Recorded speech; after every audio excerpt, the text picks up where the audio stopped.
Today we celebrate 79 years of Frida Lyngstad, and this woman has everything we could wish for: power, charisma, beauty, an incredible compassion for fans and for her legacy, and a singing voice like no other. For this special day, we are going to dive into some personal favorite episodes from the channel and celebrate the person and artist, the life and music of Anni-Frid Lyngstad.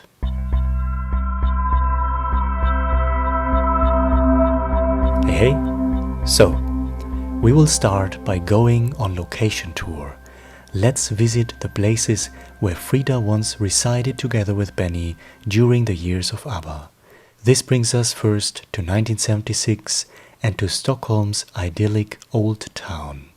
And for that, we have a special introduction, an exclusive guest appearance by a very special person, none other than Björn Ulvaeus himself. What you see right over there, this is the town hall where all the politicians gather and talk for days and days. And over there you see the old town where actually Benny and Frida have a flat.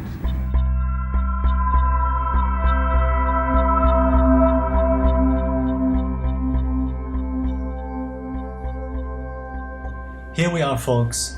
This is the house in which Benny and Frida lived in the mid-70s. They were living in the two upper floors and had to climb 99 steps of a winding staircase to get there. Over the years, we got some photographs of inside the house and apartment, and in 1976, a film crew gathered here in this very apartment to shoot scenes for 5 TV commercials with ABBA to promote electronic products from National, now known as Panasonic.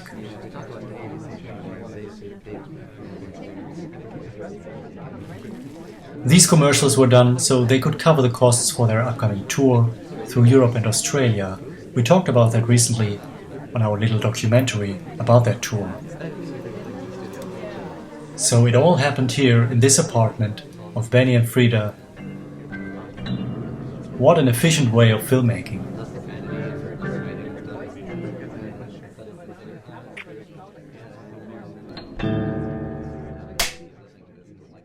There is so much more to National, so much more than just the many, many things we make.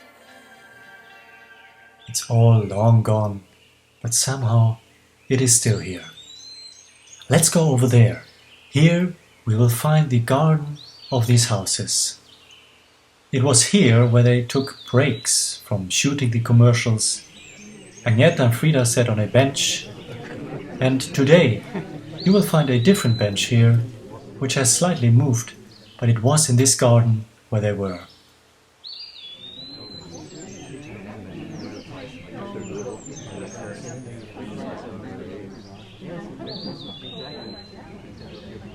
So that's Gamla Stan, where they took photographs, filmed their videos, lived their private lives.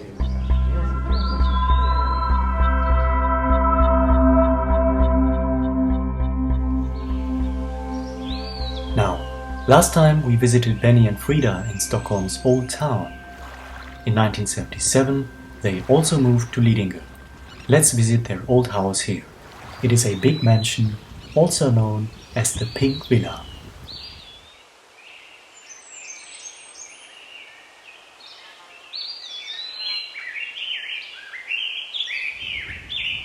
Here it is, the mansion in which Frida and Benny live together, beautifully embedded into Lidingö's nature.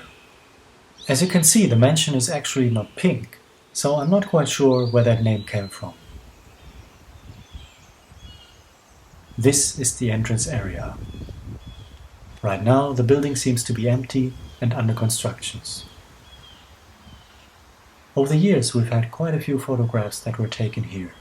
Some of the most famous ones are from the time when Frida and Benny got married.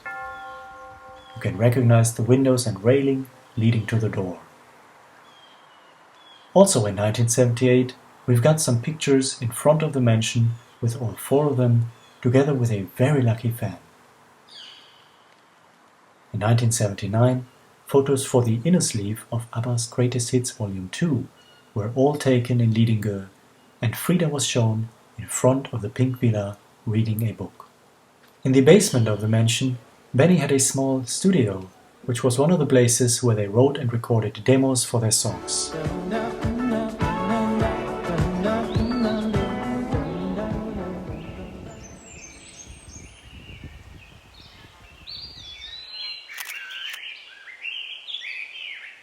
And we actually have a little more footage from the Pink Villa. In 1969, the Swedish film Miss and Mrs. Sweden was filmed at this mansion. You can see some quick scenes in the trailer for the film and clearly recognize the facade.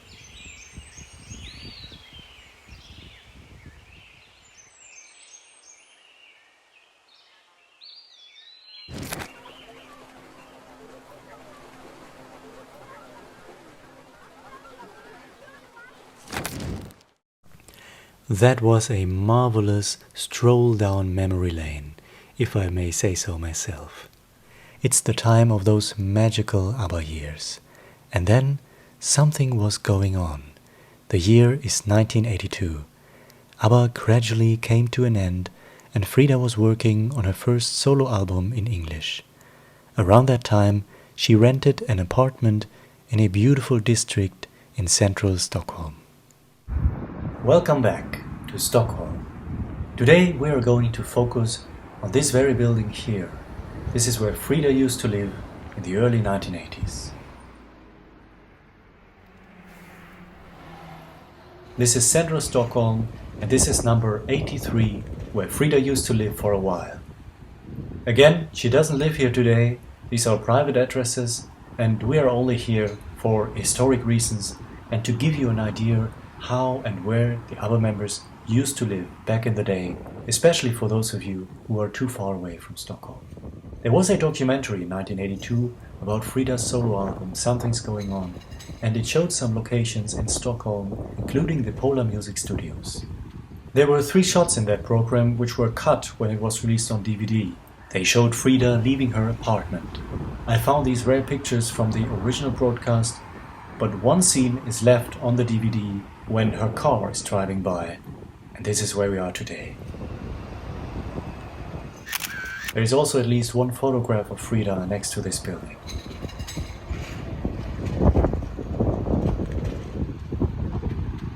And this is the entrance area.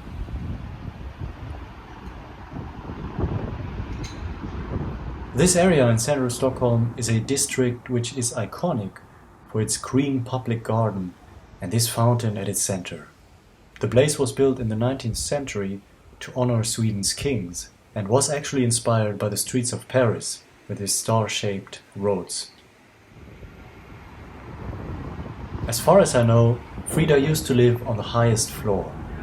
It's interesting that they always seem to have chosen the upper floor already when Frida and Benny lived in the old town, where they had to climb 99 steps. You might remember when we were there. A final look at this building, and now you got some more impressions of Stockholm. We have just seen a time when Frida recorded her solo album Something's Going On. 2 years later, she recorded Shine. But she not only recorded it, it was a time when Frida became more and more ambitious as an artist and songwriter. This year, we celebrated 40 years of Shine. And surprisingly, we got unreleased material from those sessions due to a fan leak of 2 outtakes. This was a highlight from this year in terms of musicality, and for that, we went back in time to explore that very special time of Frida's life, her creativity and self-discovery as an artist. In 1984, Frida's second solo album in English was released. Shine also became her final solo album in English language. Frida was confident and happy with the album, and there were even plans for another album in 1985. However, Shine was not the success Frida was hoping for. It's even more unfortunate because the creation of Shine was one of Frida's most ambitious and creative projects, in terms of her own progression and self-discovery as an artist and songwriter. Already in 1983, Frida started to write many of her own compositions, as far as I know, for the first time ever, certainly to this prolific extent. Only one self-written song would end up on the album, the magnificent ballad Don't Do It. Another Frida co-write became a single B-side, and one of my personal favorites, the song That's Tough. And now it gets interesting. During the actual recording sessions for the album, Frida continued to explore different styles and approaches, and she recorded many more songs from other songwriters which were not included on the album and left unreleased to this day. And this leads us to today's topic. In an early press release announcing the album, we got to read amongst familiar songs from the finished album 3 outtakes from Shine.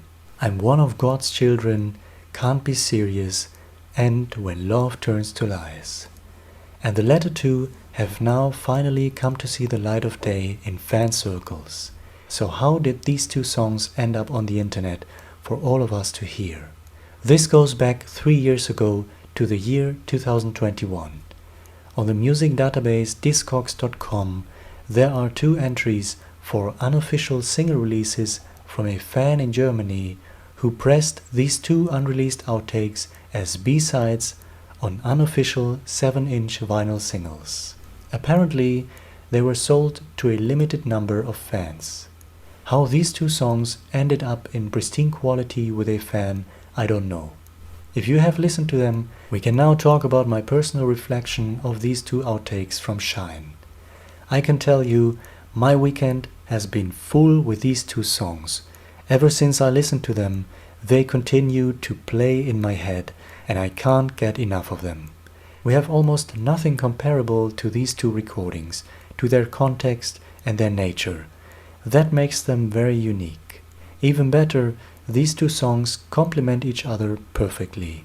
One ballad, one more uptempo. When Love Turns to Lies is a ballad with heartfelt lyrics and singing from Frida. One very special melodic passage, which I love very much, is when she sings, "What's that you say? You were gonna leave me anyway. Any fool can see. See what you've done to me." This section precedes the singing of the song's title, When Love Turns to Lies. Can't Be Serious was almost an instant favorite of mine. To me, this song is so catchy. I love the way Frida sings in many parts of the song. Her voice goes high, then is scattered across the stereo sound. Like on the ballad, Frida sings backing vocals, harmonies and echoes of her voice. In this song, there is this unmistakable experimental characteristic which also colors the entire Shine album, a curiosity to explore. Can't Be Serious, to me, is full of really addicting elements, especially in Frida's voice and her way of singing, but also in the unexpected and adventurous melodies.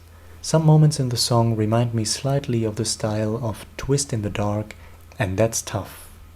I love the ending of the song, the final minute, with a lengthy, repetitive vocal chant. In 1985, both songs were recorded by English rock and blues artists.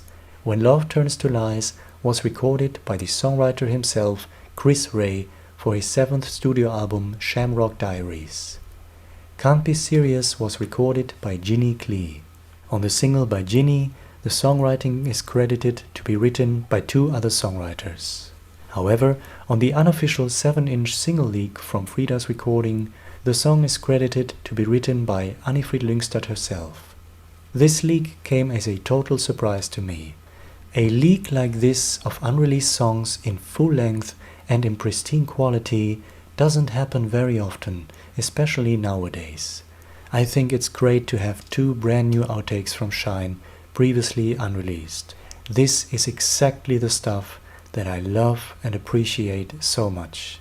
It expands our understanding of the creation, it gives insight and context to the recording session and to the creative decisions.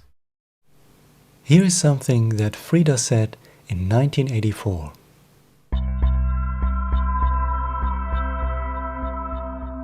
Det som talar mest för det, nu kan ju bara jag ge min personliga uppfattning om det hela. Det är på något sätt så känns inte kapitlet ABBA avslutat än. Jag har en dröm och det är att vi skulle kunna komma tillsammans igen och spela in ett album.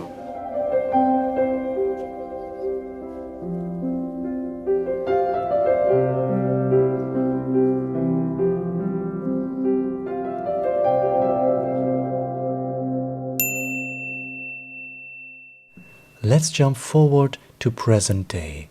ABBA is back with a new album. Voyage still gives us excitement and an ongoing new discovery of details and layers even 3 years after its release. Just recently, I sat down and took your questions and observations, and there was something remarkably beautiful and sad about the song Bumblebee. This is what you said. Aside from I Still Have Faith in You and Don't Shut Me Down, I loved every single track, but the one song that really tugged at my heartstrings more than any other was, for some odd reason, Bumblebee. I think I got too overwhelmed by the simplicity but deep weight of the lyrics and the sweet dance between Benny's melancholic, icy synth and Frida's honey-like vocals, which almost crack by the time she sings that last, feeling sad for those who never. By the end of the track, I was a sea of tears, and I always get a bit misty-eyed when I listen to the song. There's no hard or horrible thought behind it. It's just so beautiful and earnest that it makes me want to cry. A most beautiful commentary on Bumblebee, which seems to be a hidden favorite and is one of my top favorites from the album. And there was one comment about Bumblebee that got me thinking, because I never really considered the lyrics to be seen like that, and I have to admit there's something to that, and I really enjoy, with all the heartbreak that this alludes to, this notion and idea about Bumblebee, and especially about the lyrics and Frida's delivery. And this is, Bumblebee breaks my heart as I believe it is elegiac. It's about an older woman facing her mortality. But for now, I'm in my garden. And there is something to that comment that got me thinking, and I have to say, looking at the lyrics, it is obviously about those bumblebees and about the change in nature that we are facing. But there's something in between those lines when she sings and he writes, Björn, as a lyricist, that rather clumsy, erratic flight of that bumblebee, that vulnerability of the bumblebee, a vulnerability that is also faced by older people. So there's some deeply sad but beautiful message in there, and in the performance as well. It all adds up to that magical song, in my opinion, that is Bumblebee. Continuing from that, we have to talk about the voice. Frida and Agnetha, the voice of ABBA. And here is my personal collection of clips and quotes of praise and wonderment about these unique voices and their incredible combination. When I listened to ABBA's new album Voyage for the very first time, I was completely thrilled with the music, the coherence, that feeling of pure familiarity. But one element, to me, was definitely defining the entire album, the voices of Frida and Agnetha. In my first impressions, I called the experience of this album women power at its very best. I realized just how unbeatable these ladies are and have always been. So, for today's video, we are doing things a little differently. It's like an experimental work in progress. We are going to celebrate the union of Frida and Agnetha by bringing together quotes from their friends and colleagues. And all of you will join me in the comment section below by adding your memories and quotes that you remember, so we will piece together a big homage to the vocal force of ABBA.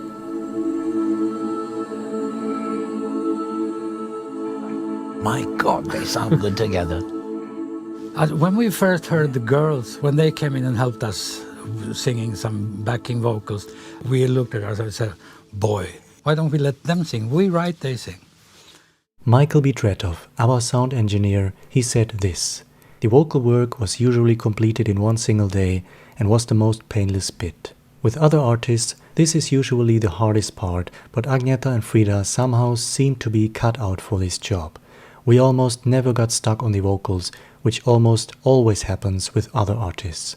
But these two were so persistent and worked hard and energetically. There was never any talk of, oh, not today, I have to feel inspired." Michael was also talking about the marvelous craft of the ladies' voices. They had an enormous amount of control over their own voices and could do the most difficult things. It's very unusual with singers who are able to sing with such precision and still sound convincing, because usually there is always a point where the exactness overpowers the feeling. But Frida and Agnetha had the added ability to make every part of their vocal performance sound like they really meant what they were singing.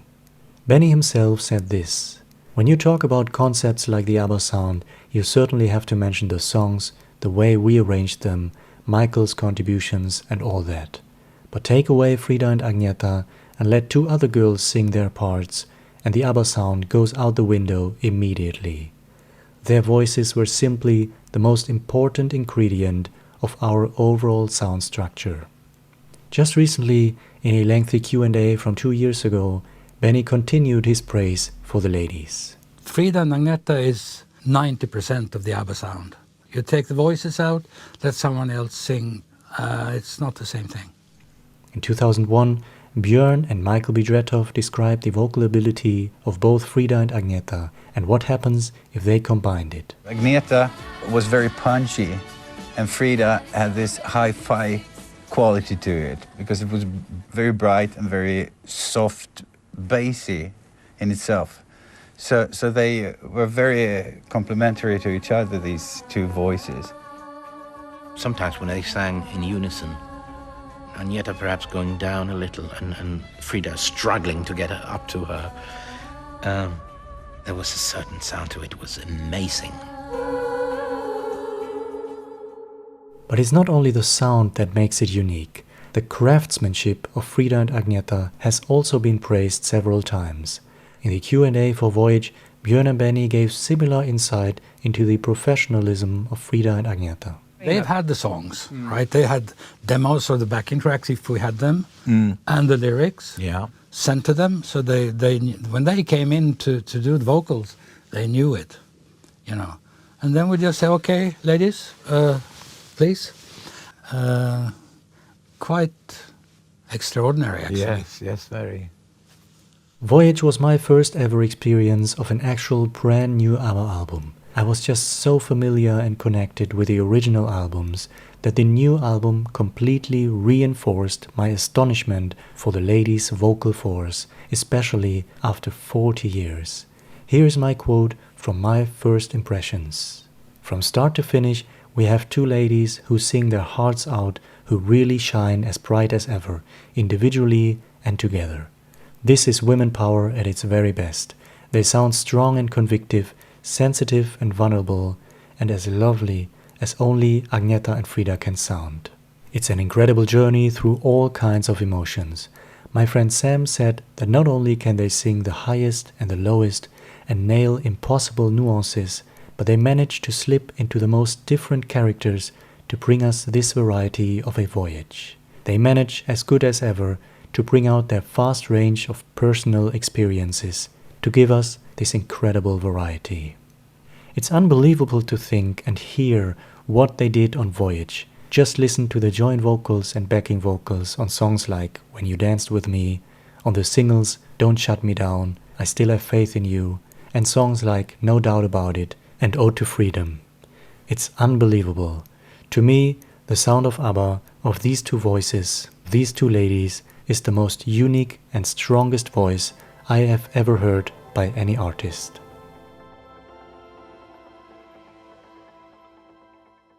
And now, finally, for the end of our celebration, I have to go back into the archives and bring out this precious memory, my very special personal moment together with Frida. This is from the world premiere opening of ABBA's Voyage show in May 2022. I was there, and so was ABBA, including Frida, and she seemed to have seen and recognized me right in front of my very eyes. Here is that story. I have one more experience left to share. I wasn't just lucky enough to be on that opening night and the first performance, but I also had some wonderful seats. Opening night, I was standing immediately in front of the stage, a little to the right. And that's where I experienced, at the very end of the show, a moment I will never forget. It happened when all 4 members of ABBA were leaving the stage, the real ones who were there on opening night to bow out. I'll make it short. When they were leaving the stage, Frida saw me, I mean specifically me, and she waved at me. I know this because at the very moment that I looked at Frida, she was already waving, and then she saw that I saw her and started to smile, as if she was waiting for it in that moment. And you can see it in the video that some brave fans filmed and shared with us. You can see how she's waving to people in front row, then she stops for a moment as if she's looking out for someone, and then she seems to have seen me, waved, and her wave seems to be extra long, because I was not looking at her right away. And when I looked at her, you can see she recognizes it, smiles, and she keeps waving just a little bit longer. And that's my magical moment with Frida. Now, could she have seen someone else? Sure, there were about 3,000 other people in the arena, and many behind me. But being in front of front row, as front as you can get, I was so close that I could really make that eye contact, and I could really feel that moment. I don't know if she just thought, oh, what a cute guy, or if she actually thought, that's Bobby's brother. But it was very meaningful to me. So what else can I say? God bless Frida. Let's celebrate her birthday big and grand today. As I said in the beginning, Frida seems to have it all. I love her as a singer, her range and incredible versatility. Throughout ABBA, but also throughout her solo legacy. Her 1971 album is a forgotten masterpiece. Put it on and you'll forget everything around you.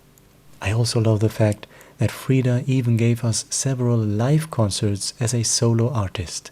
In 1981 for Swedish television in 4 shows, even as a host. She was rocking away with fire and ice.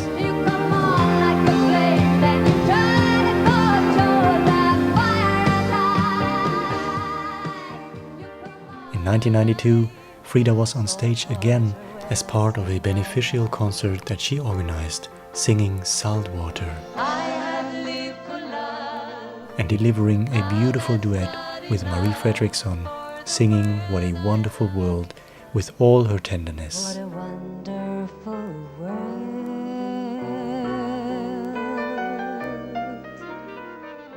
In Frida's most recent solo recording, Andante Andante in Spanish, she gave us all that Spanish warmth of her voice again. She already did that so terrifically together with Agnetha in 1980, giving those exotic roots an entire new meaning. And do you know Frida's incredible operatic recording from 2002, one of my personal favorites?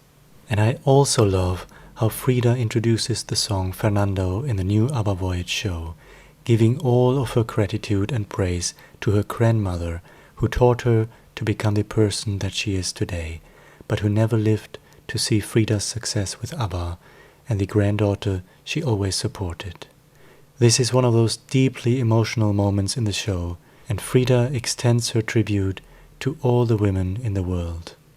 Whenever we see her today at ABBA Voyage, she has curiosity and mischief.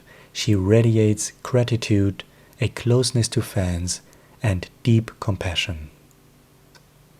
Frida, if you should see this, we love you.